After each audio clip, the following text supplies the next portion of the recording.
Assalamualaikum guys. Berjumpa lagi dengan channel Fast Update. Sebelum lanjut jangan lupa subscribe ya guys. Kalau nanti suka sama videonya bolehlah di like dan share. Kalau ada saran silahkan tulis di kolom komentar ya. Kali ini Mimin akan terjemahin novel yang berjudul Kepunahan Yang Mulia Abadi, yang ditulis oleh Pedeler, dengan karakter utama bernama Ye Feng.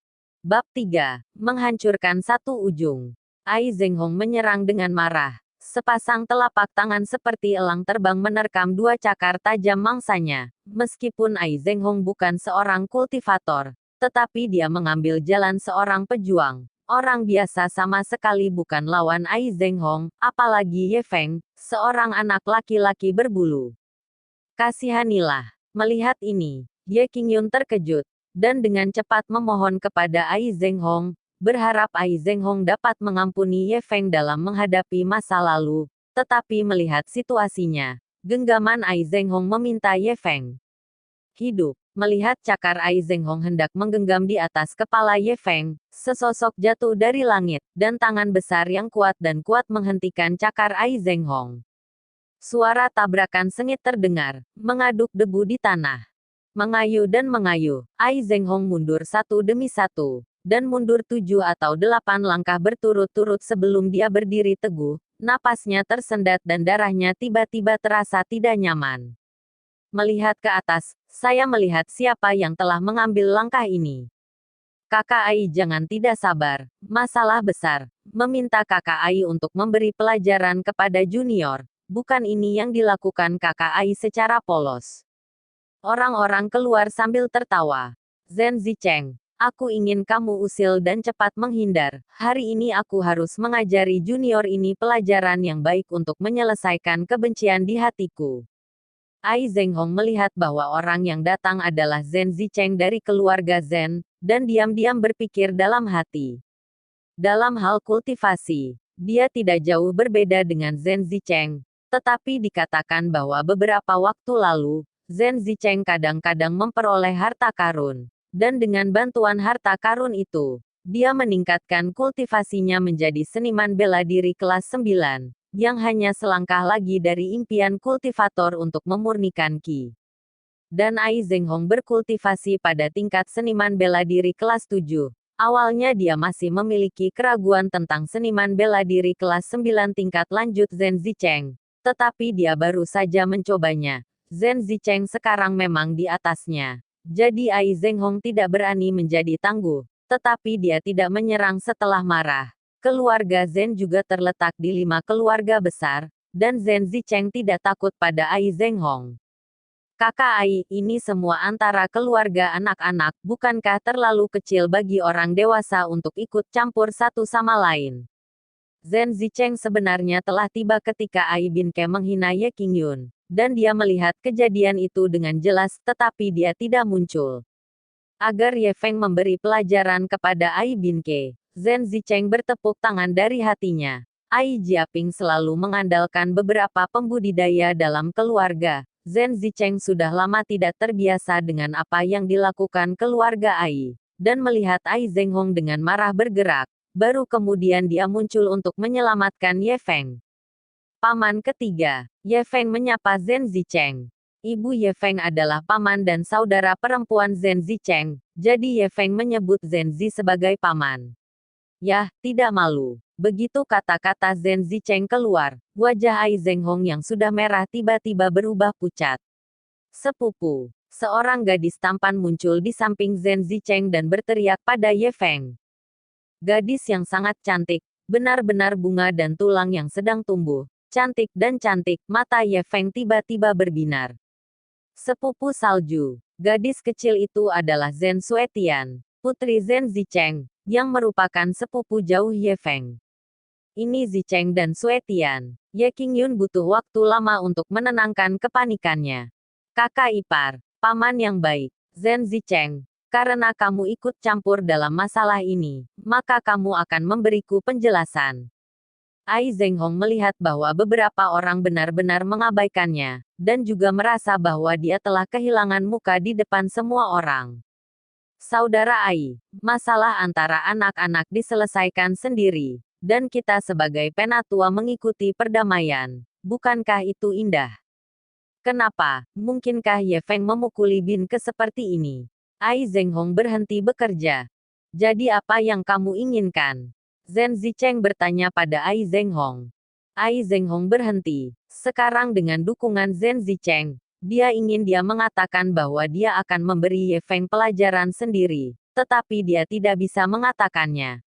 Anak-anak nakal dan berkelahi, jika orang dewasa mengikutinya, bukankah akan semakin banyak berpikir bahwa anak ini terlalu padat? Selain itu, jika Anda memukul Ye Feng, keluarga saudara ipar saya telah diturunkan dari generasi ke generasi, orang secara alami menolak untuk berhenti. Dan saudara ipar saya tidak bisa mengalahkan Anda. Tetapi dia menolak untuk menyerah seperti Anda. Jadi apa yang harus dilakukan? Jika orang tua dari keluarga Ye tidak bahagia, saya khawatir itu saudara Ai. Bahkan keluarga Ai Anda harus takut. Petik 2.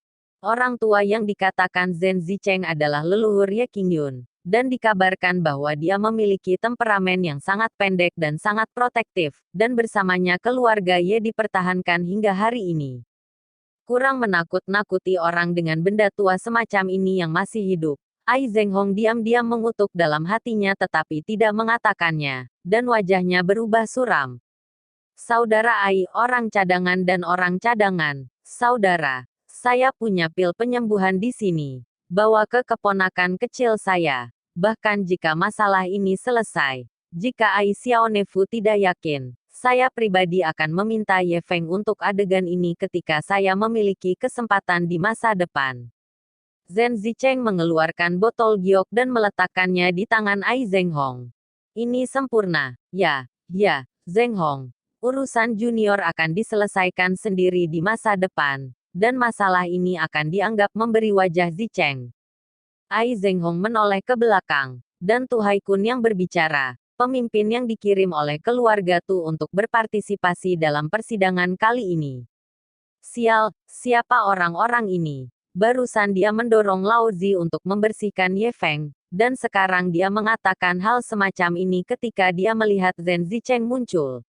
Ai Zhenghong melihat bahwa tidak mungkin untuk bersikeras memberi pelajaran pada Ye Feng pada saat ini. Jadi dia harus menyerah. Oke, ini kedua kalinya didasarkan pada Zicheng.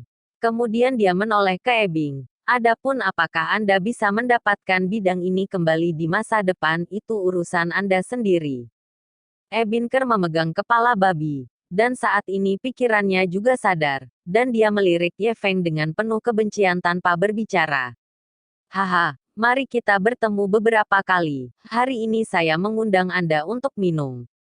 Tu Haikun menabrak lingkaran. Kita masih harus bergegas ke kota Qianzu. Kita tidak punya waktu. Ai Zhenghong berbalik dan pergi dengan beberapa orang dari keluarga Ai. Jelas masih marah. Lain hari, saya sudah lama tidak bertemu dengan saudara ipar saya, dan berbicara dengannya.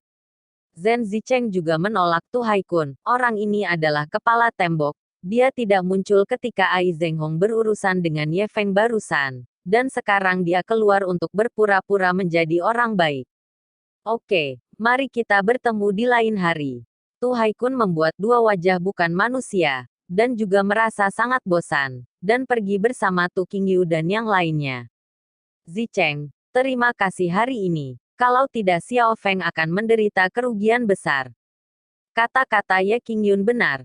Xiao Feng, ada baiknya anak muda memiliki momentum, tetapi beberapa hal masih harus dilakukan sesuai kemampuan mereka, dan kecerobohan sekecil apapun akan hancur.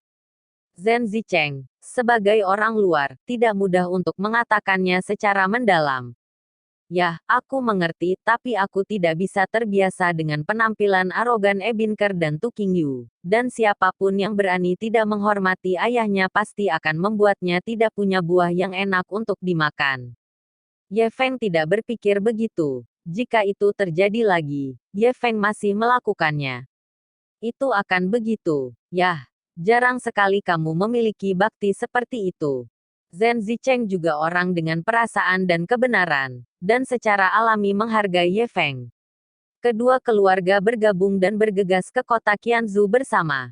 Hari sudah malam ketika mereka tiba di kota Qianzhou, dan persidangan anak-anak dari 5 keluarga besar akan dimulai keesokan harinya, ketika Sekte Wang Hai akan mengirim orang untuk mengamati, dan kemudian memilih anak-anak dengan kualifikasi yang sangat baik untuk memasuki Sekte Wang Hai untuk berkultivasi. Bab 4. Tempat percobaan. Kota Qianzhou terletak di utara negara bagian Liang, dan beberapa ratus mil lebih jauh ke utara adalah negara Jin. Secara geografis, kota Qianzhou berperan menangkal musuh dan merupakan kota penting di utara negara bagian Liang. Nama kota Qianzhou didasarkan pada nama keluarga-keluarga Qian, yang menunjukkan status keluarga Qian di negara bagian Liang. 5 keluarga besar di kota Qianzhou, yang dipimpin oleh keluarga Qian, telah seperti ini selama bertahun-tahun. Tempat uji coba untuk anak-anak dari 5 keluarga besar berada di lapangan percobaan kosong keluarga Qian. Anak-anak dari beberapa keluarga yang datang untuk berpartisipasi dalam persidangan datang ke lapangan percobaan lebih awal. Ye Feng dan Zhen Suetian berdiri bersama, menunggu persidangan dimulai, tetapi mata mereka tidak diam, dan mereka terus melihat keluar.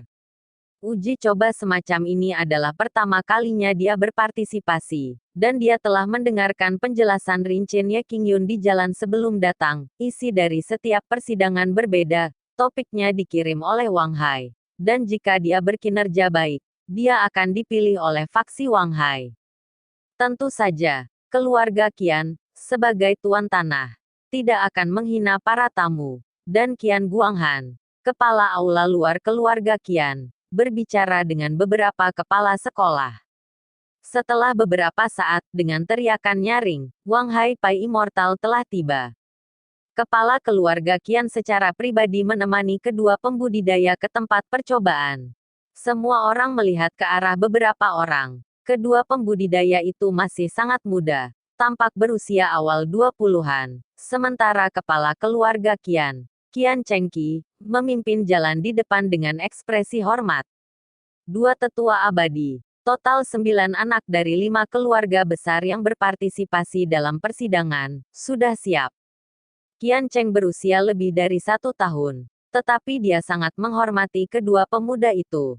Tetapi semua orang berpikir bahwa tidak ada yang salah, dan yang dihormati semua orang bukanlah 2 pembudidaya, tetapi raksasa Wang Hai Sekte di belakang 2 pembudidaya. Zong Qiang dan Ou Xiaowan hanyalah 2 murid biasa dari Sekte Wang Hai. Ini adalah pertama kalinya mereka berdua turun gunung untuk menerima murid atas nama Sekte Wang Hai, dan sikap mereka masih sedikit tidak wajar. Tetapi dari kualitas Sekte Gerbang, mereka tidak takut dengan pemandangan itu. Junior Sister Xiaowan, mari kita lihat apakah kamu bisa mulai. Zong Qiang menoleh ke Ou Xiaowan. Ye Feng diam-diam menatap Ou Xiaowan. Ou Xiaowan mengenakan kemeja putih. Pakaiannya berkibar tertiup angin. Saat ini, dia seperti peri dalam debu. Tidak ternoda oleh jejak kembang api dunia, saudara perempuan peri. Orang yang mengolah kebenaran benar-benar luar biasa. Bahkan temperamennya berbeda dari orang biasa. Ye Feng tidak bisa membantu tetapi memiliki sedikit kerinduan untuk kultivasi di dalam hatinya. Kakak senior Grand, mari kita mulai sesegera mungkin. Kita masih harus kembali ke tugas. Suara Ou Xiaowan seperti oriole yang keluar dari lembah di pagi hari, renyah dan menyenangkan. Kali ini, saya mengirim Wang Hai ke kota Qianzhou untuk memilih murid. Aturannya sangat sederhana. Ini adalah susunan hantu. Mengatakan itu, Zong Qiang mengeluarkan selembar kertas rune dari tangannya, mengguncang telapak tangannya, dan kertas rune melayang ke udara, dan kemudian membisikkan mantra di mulutnya. Saya melihat ledakan keras di udara, dan kemudian berubah menjadi gunung yang megah dan mendarat di lapangan percobaan. Ini adalah harta karun rune. Sebagian besar orang yang hadir berpengetahuan luas, dan secara alami mengenali bahwa apa yang dilemparkan Zong Qiang adalah harta jimat. Hanya Ye Feng yang tidak tahu banyak tentangnya, dan dia sangat tertarik pada gunung tempat selembar kertas berevolusi. Partai Wang Hai benar-benar mementingkan pemilihan murid kali ini, dan bahkan item rune tracer bersedia menggunakannya. Ye Qingyun tampak iri. Dibandingkan dengan 4 keluarga lainnya, keluarga Ye sekarang termasuk yang paling tidak menguntungkan. Zong Qiang dengan bangga melihat semua orang membicarakannya, dan merasa bahwa pusat perhatian hampir habis, jadi dia batuk ringan. Semua orang dengan cepat berhenti berbicara dan memusatkan perhatian mereka pada Zong Qiang lagi. Aturan kali ini adalah ini. Semua murid yang berpartisipasi dalam persidangan pergi ke susunan hantu. Dan ada beberapa buah psikedelik yang tumbuh di pegunungan tinggi susunan hantu. Setiap orang mengumpulkan 5, dan 2 yang mendapatkan 5 buah psikedelik paling cepat akan memasuki sekte Wang Hai. 2 dari 9, 2 yang pertama mendapatkan 5 buah psikedelik adalah pemenangnya, memasuki sekte Wang Hai untuk berlatih, dan yang lainnya gagal dan mundur. Ye Feng melihat ke kiri dan ke kanan. Keluarga Ye hanya memiliki dirinya sendiri. Keluarga Zhen hanya memiliki Zhen Suetian. Keluarga Ai adalah Ai Bin Ke dan Ai Qiang yang dipukuli sendiri. Dan keluarga Tu hanya memiliki Tu Qingyu. Dan keluarga Qian layak menjadi kepala dari 5 keluarga besar. Dan tiba-tiba ada 4 orang yang berpartisipasi dalam persidangan, terhitung setengah dari 9. Tampaknya tugas ini agak sulit. Keluarga Qian bisa mendapatkan tempat duduk bahkan jika itu yang terburuk. Dan pemuda Ye Feng yang merupakan pemimpin dari 4 orang mengakui bahwa itu adalah pemuda jenius dari keluarga Qian, Qian Hanpeng. Dan gadis di sebelah Qian Hanpeng adalah Qian Yinglun yang sama sekali tidak lebih lemah dari Qian Hanpeng. Menghitung Tu Qingyu, ada 3 gadis yang berpartisipasi dalam persidangan kali ini, dan kekuatan mereka terlihat pada Qian Yinglun dan Zhen Suetian.